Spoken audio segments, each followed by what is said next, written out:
Hello everyone, welcome to today's news chatter. Let's begin with a prelims practice question. All right, take a look at this question. Which among the following statements about the Pacific Ring of Fire is or are correct? So three statements has been provided and they are asking how many, no, I'm sorry, not how many, which among the below is correct. So you need to clearly identify which of them are correct or incorrect. Let's read the statement. The first statement, more than 80% of tsunamis of the world happen here. It's a very basic statement. And usually such statements will be correct because we already know that Pacific Ring of Fire is well known for causing too many tsunamis and earthquakes. So this is a right option. It's also known as the Circum-Pacific Belt. It's very simple statement. In any geography book, this would have been given, so it is also correct. Along much of the Ring of Fire, plates overlap at convergent boundaries. So this is something which we need to know whether it is a convergent boundary or divergent boundary. Here, in case of the Pacific Ring of Fire, the Eurasian plate and the plates that come in the south, all these plates come into a convergent zone, and so it is a convergent boundary. So all the provided statements are correct. So the option is D. Let's go to the first topic of the day. Voter verifiable paper audit trail. Anything related to the electoral voting machine, the electronic voting machine, the EVM, and the voter verifiable paper audit trail, or anything that is related to the election is important for this year's examination. Try to go through all those things, all the technologies, all the apps, and all the initiatives and schemes related to elections has to be studied. What exactly is VVPAT? So the voting machine was introduced, and there were a lot of claims that there is a chance if I click on some candidate and the vote goes to some other candidate, or how will I check whether my vote has been given to the right candidate? So in such cases, the government did not have an answer, and in 2013, the Election Commission of India came up with a solution that is voter verifiable paper audit trail. So the first time it was implemented was in an election that happened in Nagaland, a by-election in Nagaland in 2013. This fact is important. Now let's study about what exactly is this machine and what are all the things you need to remember from examinations point of view. It is an independent verification printer machine attached to the electronic voting machine. So electronic voting machine is there, and with this, the voter verifiable paper audit trail (VVPAT) is attached. The electronic voting machine is there. Along with that, it is attached so that whenever someone clicks on certain things, we will know what exactly was it, where the vote has gone. So it allows the voter to verify their votes. As soon as the voter presses the button, the VVPAT machine prints a small slip, and the slip will be visible to the voter for 7 seconds. Here, the most important thing is what are all the things that will be available in the VVPAT in the slip. Name and symbol of the party to which the voter has voted. Only these two things will be available. Name of the party and symbol of that particular party. Nothing else will be available. So this fact is very important. It will be available for 7 seconds. Important. Name of the party and symbol of the party. And VVPAT machines can be accessed only by polling officers. According to the Election Commission of India, EVMs, VVPAT are separate entities. It is not linked with anything. They are not connected to any network. These are separate devices, separate electronic devices that cannot be manipulated from outside. And which organization is designing it? This particular fact is also very important. Two important organizations. One is Bharat Electronics Limited, which is a PSU registered under the Defense Ministry, and Electronic Corporation of India Limited, ECIL. These two departments are extremely important because they deal with everything that is related to elections. The electronic voting machine or a VVPAT or anything that is related to election, these two PSUs will take care of. why Taiwan is prone to earthquake. There was a very bad earthquake affecting Taiwan, and even in the earlier times, several times you might have noticed that earthquake attacks Japan or certain parts of China, Taiwan, Vietnam, Philippines specifically. So these countries are highly prone to earthquake because they are located in the circum-Pacific region or the Ring of Fire region. So this horseshoe-shaped region that is mentioned in the diagram, this region is called as the Ring of Fire. The Eurasian plate is here, and then here the rest of the plates, several multiple plates are there. So all these plates come into a convergent zone, and this is the reason this region is highly prone to earthquake, and the landmass is also very dynamic. Taiwan is vulnerable to earthquake because Taiwan is located in this particular region, in this region, and it is highly vulnerable because it is prone to earthquakes. Taiwan is vulnerable to earthquake because its position is along the world's most seismically active zone, which is known as the Ring of Fire. It lies in a region of complex tectonic near the intersection of three major plates. What are the three major plates? Philippine Sea Plate. Philippine Sea Plate is in this region, and then the Eurasian Plate to the north, and the Sunda Plate to the southwest. So the Eurasian Plate is a very big plate like this. Here the Philippines plate is there, and then here the Sunda plate is there, and Taiwan is located in this region. So this is the reason why high amount of earthquake happens in this particular region. So this should be known because in prelims they can ask a question. Radio telescope on far side of the moon. So there has been several ideas. Recently, the European Space Agency has told that we will be launching a new project known as Argonaut, and it will be launched by 2030. The objective of this mission is to place a radio telescope to the moon's far side, not visible rays, radio rays. So it will capture the radio waves and it will transmit back to the Earth. So with radio waves are those with very short wavelength. So we will be able to capture the movement of very small particles, and it will be transferred back to the Earth. Why do we have to place a telescope in the far side of the moon? Far side of the moon is that region which is never visible to Earth. It will never come into light of the Earth because of the rotation of the moon, the revolution of the moon, this particular region will never face Earth. So why do we have to place it here? So in Earth, we already have several telescopes placed in multiple regions, but they are facing a lot of problems. What are the problems? Problems are polluted sky. Because of pollution, we are not able to see the sky clearly. Radio and TV signals which we transmit, it goes to the atmosphere and then gets reflected back. So we are not able to read the radio waves transmitted by celestial bodies. This acts as disturbance, and ionosphere blocks several radio waves. We have ionosphere in the exosphere of Earth's atmosphere. So this will not let a lot of radio waves to enter into Earth.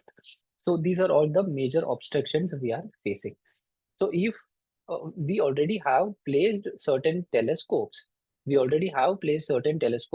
the Earth's orbits, such as Hubble Space Telescope, right? So these telescopes are already there, but even they are facing some problem because we are having satellite communication. Because of satellite communication, our radio waves get transmitted to the satellites, and from satellite it gets transmitted back. So it also acts as obstruction for the telescopes we have placed. So what are the advantages we will be having if we place a telescope on the moon? First thing, far side of the moon always faces away from Earth. So whatever radiations, or I mean whatever radio waves that comes from Earth towards the moon will not reach the far side. So one big problem is taken care of. Then the far side of the moon doesn't have any atmosphere. The wind is very less. It is a very calm region without much disturbances from other objects such as asteroids or meteoroids also.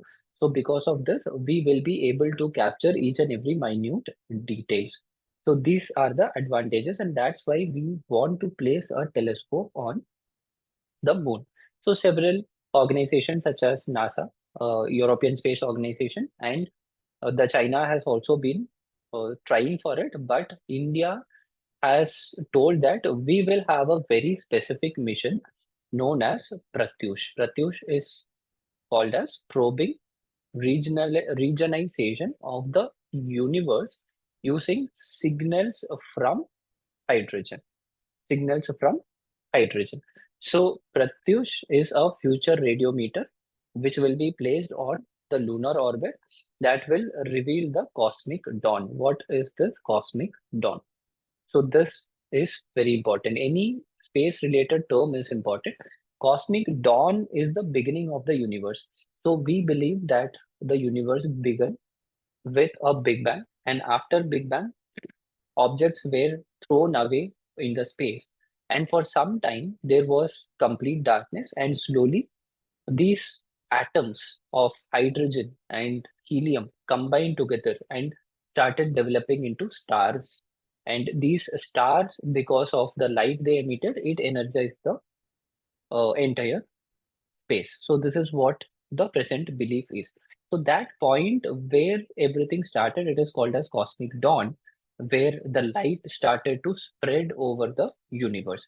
So Pratyush mission of ISRO is going to study this cosmic dawn. How do we study that? It is believed that the light rays which emerged from the beginning is still looming in the universe, and we will be able to identify it. So what do we do? Let's get into the topic. This Pratyush mission will answer about the emergence of first stars. It will reveal the color of the light that was there during the cosmic dawn. It will study the history of our universe from the time of Big Bang, from the development of gases to the development of galaxies and universe. As the universe expanded and it started to cool, because during the Big Bang it was very hot, later it cooled down. Then particles, that is proton, electron, neutron, which were there spread all around the universe, they combined together and they created hydrogen and helium. These hydrogen and helium created the stars. So even in the sun and similar stars, you see mostly it is hydrogen and helium. The light that got released in the beginning when the stars were created, that light is called as cosmic microwave background. So we need to study the cosmic microwave background. So there are huge amount of hydrogen and helium in the universe, and there are certain hydrogen which are neutral hydrogens. These are hydrogens that emit a signal at a wavelength of 21 centimeter or 1420 megahertz. So this kind of hydrogen atoms should be studied. We need to study the radiation that comes out of such hydrogen. Then we will be able to identify the beginning of universe. So the scientific observations would be made in radio quiet region only. We, because hydrogen itself is a very small atom, and studying about the radiations, the radio waves that emitted by the hydrogen is very difficult. So if you need to study that, you need a very calm region where not much radio waves is there, that is provided by the far side of the moon. So uh, India is trying to place a radio observatory or a radiometer or a telescope, whatever we can call, in the far side of the moon, and it is called as Pratyush mission. So we have told that by 2030 we will also be doing it. Article 293, that is borrowing by states. The topic borrowing by states from the central government or from the public is very important in the recent times because of the problem that is going on between Kerala and the central government. The Kerala government has complained and has filed a case also against the center by telling that they are not letting us borrow money. They are not diverging the fund to our state. So we need to know what exactly is the problem here. Let's read Article 293, then we will get a clear idea. 293 talks about states that can borrow from the consolidated fund of India using the state's consolidated fund as a security. The state can claim that we have a security that is our consolidated fund. Based on that, the states can borrow money. And it is the power of the state's legislature to limit the borrowing of state. It can form a law and tell that you cannot borrow more than this percentage. The government of India can lend money to a state, or they can place a guarantee to the loans that a state government is getting. State cannot borrow without the government of India's consent in certain cases, in certain conditions, when the state still owes money or loan to the government of India. So if the state has already got a certain amount of loan to the government of India and it has not repaid that loan and still it wants to start some other loan, in such case, the central government has to give consent. Without the consent of central government, the state governments will not be able to raise the new loan.